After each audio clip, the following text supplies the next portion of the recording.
Que tal, saúdos? Un traballador forestal faleceu esta mañá en Outes mentres realizaba tarefas de tala. O home tiña 31 anos e quedou atrapado debaixo dunha árbore. Vémolo agora mesmo, xusto despois dos titulares. Tenso pleno na Illa de Arousa, centrado no plan de mobilidade. A sesión foi forzada polo PP para escenificar o rexeitamento da veciñanza ás restriccións de tráfico para os non residentes nunha parte do centro urbano. O público chegou a parar a sesión en varias ocasións con apupos e insultos ao goberno local. O PP posiciónase xa en Pontevedra de cara ás vindeiras eleccións municipais. O seu actual líder, Rafa Domínguez, asegurou que se atopa nun bo momento persoal e político coa intención de repetir como candidato do PP. Nun almorzo informativo presentou as principais liñas que marcarán o seu plan para a cidade. Xa está en marcha unha nova edición da Aceleradora Ría de Pontevedra, unha iniciativa da Asociación de Jóvenes Empresarios ENCE. Trátase da quinta convocatoria coa que buscan un ano máis promover o emprendemento e consolidar proxectos innovadores. Participarán preto dunha dúcia de iniciativas. Conta atrás en Ribadumia para a Festa do Tinto do Salnés. A festa, que celebra este ano 52 anos de historia, prolongarase do 5 ao 8 de xuño. Como todos os anos, o evento reúne todos os ingredientes para que sexa un éxito. Ademais de boviño, a programación inclúe a visita de grandes orquestras ou un concerto do Grupo A Roda. E Noia acollerá por segundo ano consecutivo o campus de verán da Fundación Celta. Será do 30 de xuño ao 4 de xullo. A actividade para que xa está aberta a súa inscripción está dirixida a nenos e nenas de idades comprendidas entre os 4 e os 16 anos. Asuntos que vemos de contado aquí nas Novas do Día en Canal Rías Baixas. Comezamos.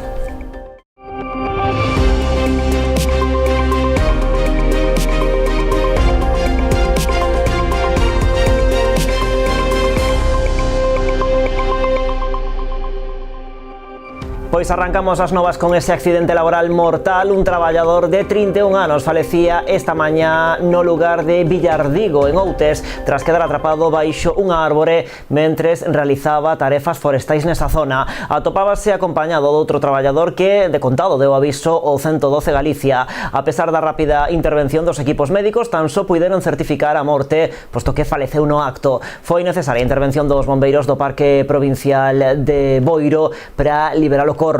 No dispositivo interviron tamén a Policía Local de Outes, o GES de Noia, a Policía Xudicial e a Garda Civil, que se fixo cargo da investigación.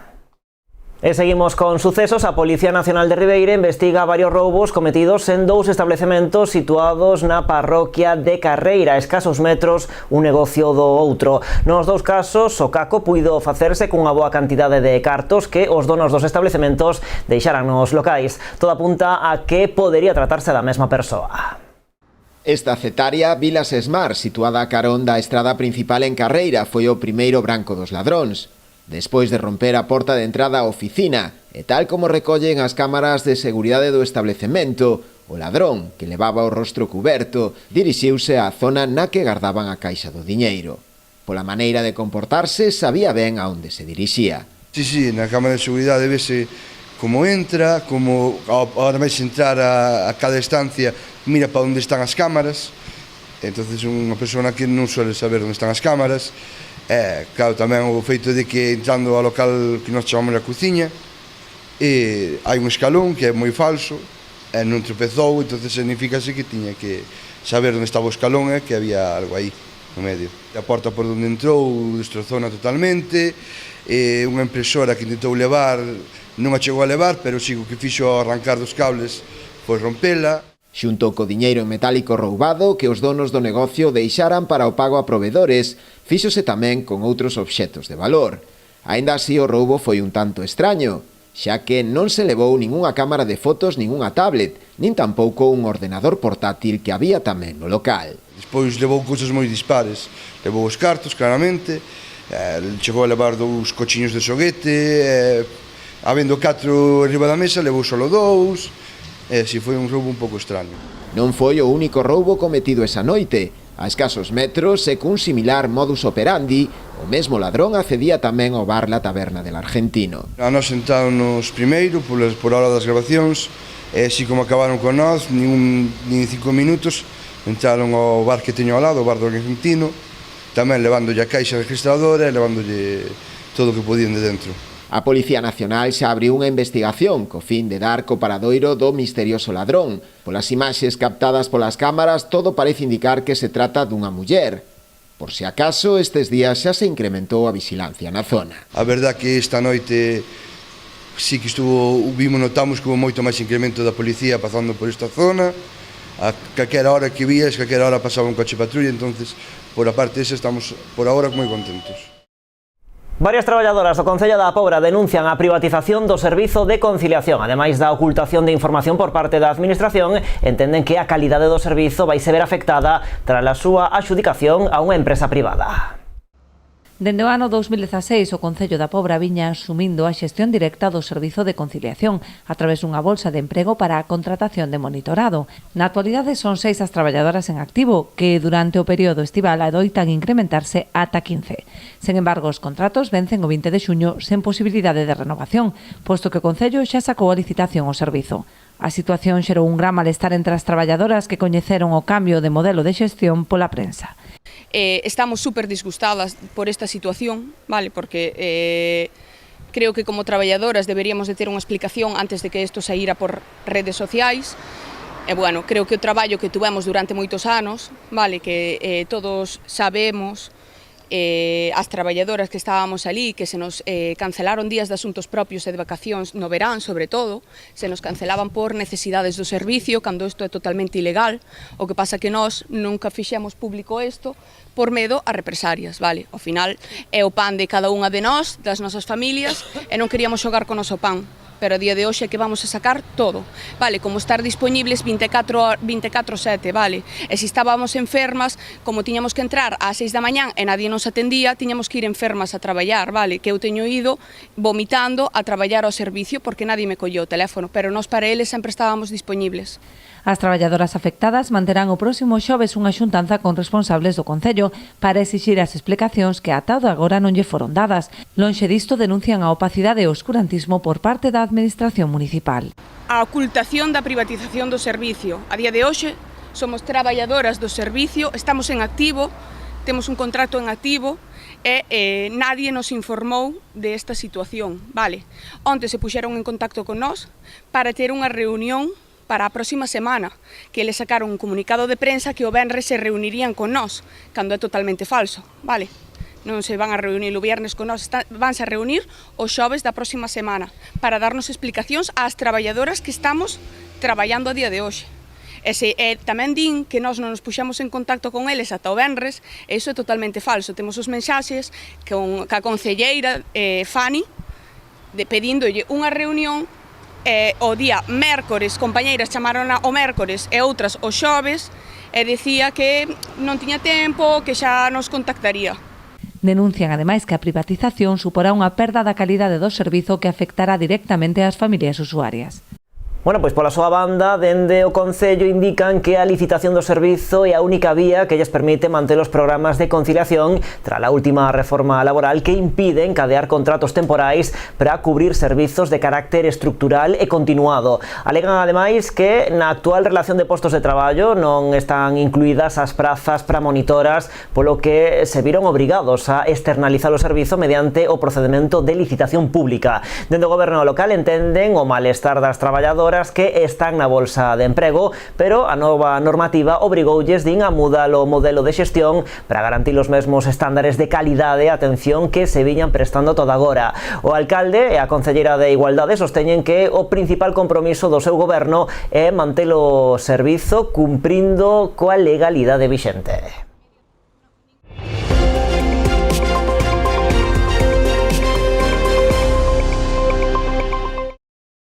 Pleno de alta voltaxe na Illa de Arousa centrado no plan de mobilidade. A sesión foi forzada polo PP para escenificar o rexeitamento da veciñanza ás restriccións de tráfico para os non residentes nunha parte do centro urbano. O público chegou a parar en varias ocasións a sesión con apupos e insultos ao goberno local. Socialistas e nacionalistas acabaron tumbando a moción dos populares para intentar botar abaixo todo o plan.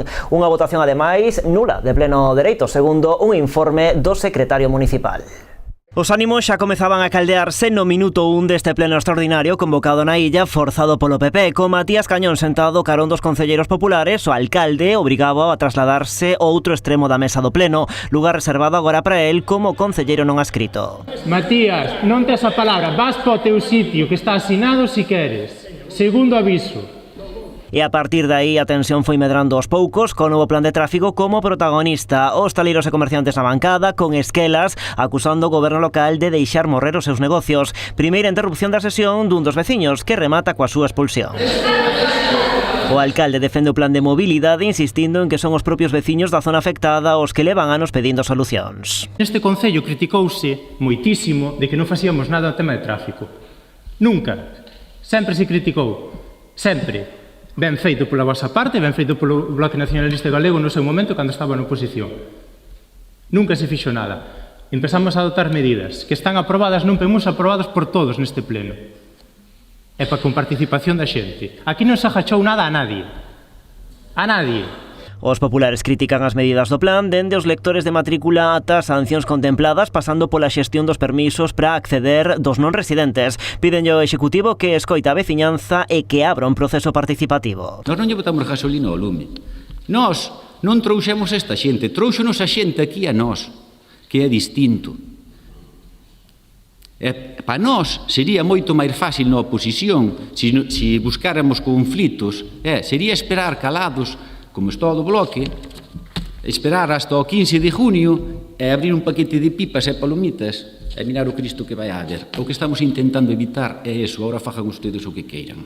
Na mesma liña, o concelleiro non adscrito Matías Cañón. A xente que está aquí está porque quere participar, porque queren aportar solucións, queren aportar ideas. Escoiteos, xa que tanto alardea de que no 2017 escoitouse e viñeron non sei cantas persoas, pois mira, aquí os ten, queren volver a colaborar, escoiteos. Tanto os populares como o concelleiro non adscrito criticaron o BNG por manterse en certa medida a marxe desta polémica. O seu voceiro e tenente alcalde di que as competencias en mobilidade son dos seus socios do Partido Socialista e que eles respectan o pacto de goberno. O nacionalista contraataca ademais acusando os populares de incendiar a política local para tentar tumbar o goberno. Aquí hai xente que se deixou engañar por vostedes e que están politizando todos e cada un dos asuntos problemáticos e que vostedes aproveitan para darlle cera a este goberno. E vostedes están trasladando a imaxe de que se ven a este pobo e por vir a este pobo que se lle vai multar a ninguén. E iso é falso. Nin en este, nin en ningún. Nin en este, nin en ningún. Entende? Este é o exemplo do que vostedes fomentan. Esta non foi a única interrupción. A partir dese momento, a sesión converteuse nunha sucesión de intervencións dos asistentes moi molestos tamén por non ter dereito a ser escoitados. Isto é o que trae o Partido Popular a este pleno. Tensión que logo se trasladaba á rúa ao remate do pleno, incluso con ataques verbais a Canal Rías Baixas pola súa cobertura informativa deste plan de mobilidade. Finalmente, Partido Socialista e BNG votaron abaixo a moción dos populares. Unha votación así todo nula de pleno dereito, segundo un informe do que deu lectura ao inicio da sesión o secretario. Máis crónica política, o PP posiciónase xa en Pontevedra de cara ás vindeiras eleccións municipais que se van celebrar dentro de 2 anos, no 2027. O seu actual líder, Rafa Domínguez, asegurou que se atopa nun bo momento persoal e político coa intención de repetir como candidato popular. Nun almorzo informativo coa prensa presentou as principais liñas que marcarán o seu plan para a cidade. Rafa Domínguez ten intención de repetir como candidato do PP en Pontevedra. Está convencido de que conta co apoio da súa formación e traballa, dixo, para ser o vindeiro alcalde da cidade. Mi intención personal y política es presentarme a la alcaldía de Pontevedra. Estoy seguro que tengo el respaldo del PP local, provincial y autonómico y nacional incluso. Trabajo para ser el próximo candidato y sobre todo trabajo para ser el próximo alcalde de Pontevedra, un alcalde que mire al futuro, no al pasado. Tanto é así que hoxe presentou as liñas mestras do seu proxecto para a cidade. Son 13 puntos entre os que destacan cuestións como realizar un estudo global do tráfico, a reapertura de Raíña Vitoria, aprobar un novo pexón, ampliar o polígono do Campiño, destinar máis fondos aos servizos sociais, reforzar a policía local ou mellorar o mantemento de barrios e parroquias. Después de 26 años, Pontevedra necesita pasar página. Lores representa un ciclo agotado y un modelo estancado. Nosotros representamos el cambio y la modernidad. Llega la hora de que Pontevedra mire al futuro y deje de mirar al pasado. Para conseguilo, Domínguez confía no equipo que o está a acompañar neste novo mandato na oposición. Asegurou ademais que está no seu mellor momento para afrontar este reto. Hoy es mi cumpleaños. Cumplo 49 años y yo no tengo que esconder mi edad. Estoy en mi mejor momento personal y político. Tengo todas las fuerzas, tengo todas las ganas, tengo el conocimiento de mi ciudad y de la administración. Tengo un grandísimo equipo del que estoy orgulloso que me acompaña y me aconseja. Lo que tengo es un enorme amor a mi ciudad, un enorme amor a Pontevedra que me empuja a luchar. Solucionar o problema de inundacións en Fernando Olmedo, aprobar rebaixas fiscais para atraer talento e empresas, construir máis equipamentos deportivos, apoiar a dragaxe do Lérez e reformar a zona de Beiramar para abrir a cidade a ría son outras das liñas que marcan o plan de Domínguez para Pontevedra. Máis cousas, asinado o convenio que permitirá ao Concello de Poio levar adiante a mellora da seguridade viaria na estrada EP 0601 entre a Seara e Campelo. O goberno local contará co apoio da Deputación de Pontevedra que financiará o 80% da obra. O custo total do investimento ascende a 1,8 millóns de euros. Que vai permitir que tanto veciños como visitantes, como turistas, poidan camiñar por unha estrada, como podemos comprobar, cun tránsito elevado de vehículos e que os peóns van a poder transitar pois dunha forma segura, dunha forma protexida e, sobre todo, mellorando a súa calidade de vida. É un proxecto que se vai a dividir en dúas fases, unha primeira fase que vai a iniciarse entre a intersección da Seara ata pasar o que é a Escola de Música. E, unha vez rematado ese tramo, xa é cando pasaríamos á segunda fase que inclúe a renovación desta propia plaza onde nos atopamos hoxe na Praza da Granxa. Encima da mesa vos chega alguén, unha persona que che pon un proxecto moi ben pensado, moi traballado, en consonancia co que quera a xente, non che queda máis remedio que apoialo desde o punto de vista técnico e tamén, por suposto, desde o punto de vista orzamentario. Dos 1,8 millóns de euros que vai custar a obra, a Deputación achegará ao redor de 1,4 millóns. O proxecto contempla a construción dunha senda peonil e a implantación de novas medidas de seguridade viaria ao longo dun treito de algo máis de 1 kilómetro. Así, construiránse beirarrúas cun ancho mínimo de 2,5 metros na marxe dereita da estrada. Despois deste primeiro treito, onde o viario é máis estreito, crearase unha zona de convivencia entre vehículos e persoas con prioridade peonil. Ademais, levaránse a cabo accións complementarias como a creación de novas prazas de estacionamento, a renovación da iluminación pública, a execución de muros de sostemento da estrada, a mellora dos sistemas de drenaxe de augas pluviais e a reposición dos servizos afectados. E novo plan de reasfaltados de vías de titularidade municipal en Cambados, un paquete de melloras que vai supoñer un investimento de 140.000 euros. Tratase dunha actuación financiado 100% pola Deputación de Pontevedra a través do plan Mais Provincia. A partida será aprobada este venres en Xunta de Goberno Provincial. Mañán levaremos á Xunta de Goberno da Diputación pois unha aportación máis do Plan Mais Provincia que lle corresponde a Cambados. De un total de aproximadamente 1.050.000 euros, pois se aprobará unha partida de 138.000 euros para o asfaltado de 3 camiños. Bueno, é un plan de asfaltados de camiños tanto no casco urbano como no rural, son 4 actuacións. Aquí no casco urbano as dúas máis importantes é a Rúa Albariño, Rúa Nova e a Avenida Pastora, aí na zona do Castriño. E depois temos tamén no campo de fútbol de Burganse, en Milariño, pois onde está a cantina tamén se vai a hormigonar esa entrada, pois estaba moi deteriorada. E quizás a actuación máis importante na parroquia de Vilariño, unha actuación que implica unha mellora da seguridade viaria e tamén que solventamos un problema histórico de pluviais.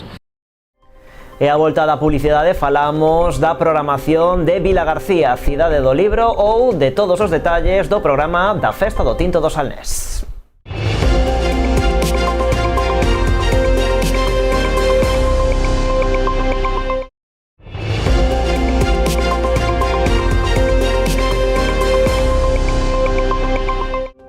Pois continuamos aquí nas Novas en Canal Rías Baixas. Xa está en marcha unha nova edición da Aceleradora Ría de Pontevedra, unha iniciativa da Asociación de Jóvenes Empresarios e ENCE. Trátase da quinta convocatoria coa que buscan un ano máis promover o emprendemento e consolidar proxectos innovadores. Van participar preto dunha dúcia de iniciativas.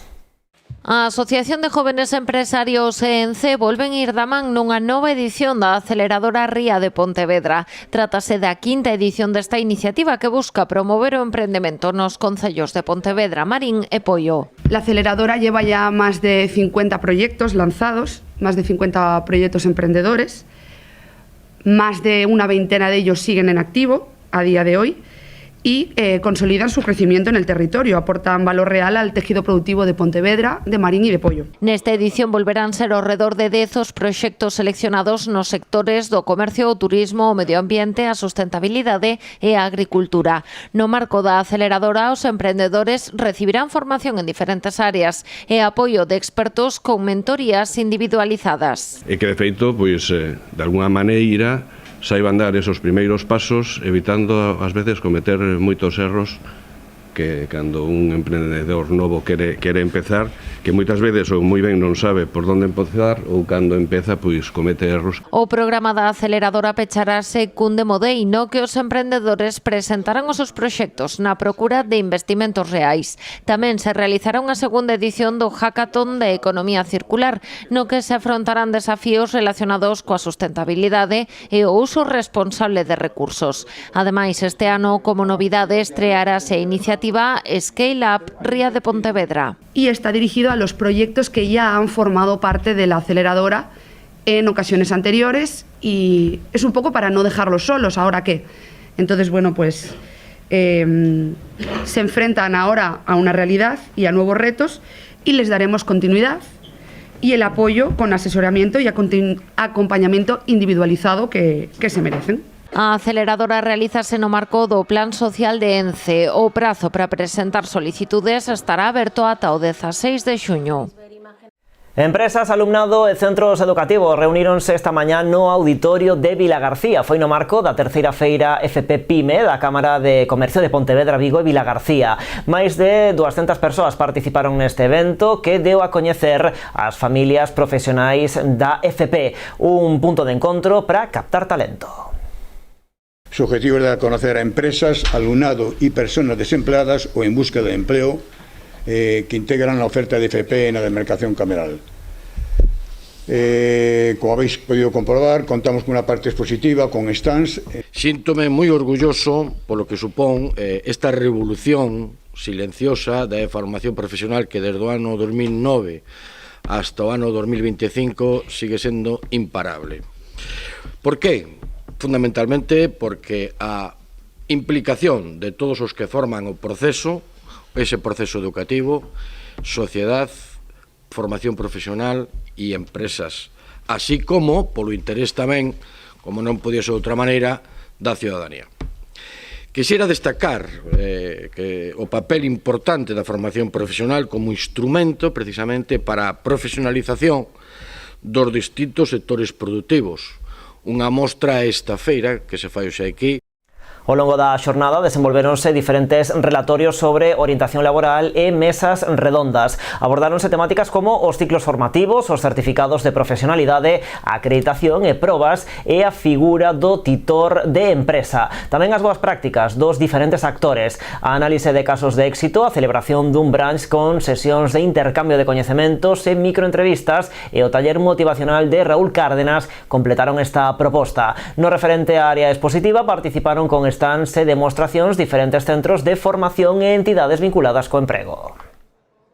E a Deputación da Coruña reafirma o seu compromiso coa celebración da Feira Gastromar de Ribeira. Así o trasladou o vicepresidente da institución provincial, Xosé Regueira, o presidente da Asociación de Empresarios de Ribeira, Francisco Martínez, nunha reunión. Ademais do apoio económico e logístico para a organización deste evento, que se vai celebrar no mes de agosto, a Deputación estará presente na feira cun stand propio de turismo dentro da súa campaña A Paisaxe que Sabe.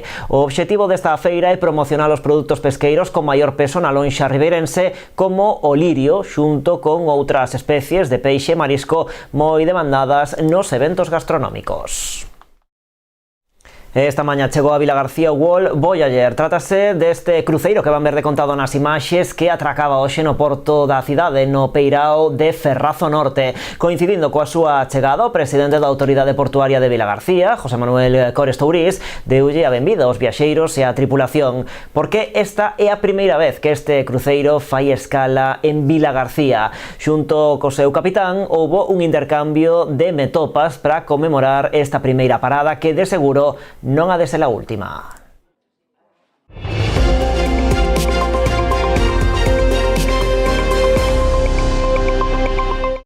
Do 10 ao 15 de xuño celebrarase a quinta edición de Vilagarcía Cidade de Libro. A cita repetirá escenario no Parque Miguel Hernández, reunindo a referentes do panorama literario estatal e galego. Na miña opinión, porque este Cidade do Libro está sendo pois un éxito consolidado?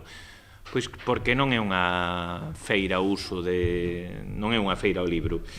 É algo diferente, é algo novedoso no seu día, e que está agora xa non é tan novedoso porque se nos está imitando por outros lugares. O lema é "Ti tes a chave", temos que é un lema tamén pois que moi acaído, porque efectivamente a literatura abre mentes e abre moitísimas oportunidades. Unha feira, unha actividade que abarque, pois eso, a literatura desde todas as súas perspectivas. Están as editoriais, están as librerías e, sobre todo, están os lectores, que é o máis importante de todo, e os autores, que se queren encontrar. Unha cidade como Vilagarcía, co seu evento que, como explicábamos antes, trascende o que é un modelo de feira centrado nun simple espazo expositivo, e que se converte nun auténtico punto de encontro con estes autores de renombre que acercan a literatura deste xeito tan especial e único aos cidadáns e ás persoas. Vilagarcía é toda unha referencia competindo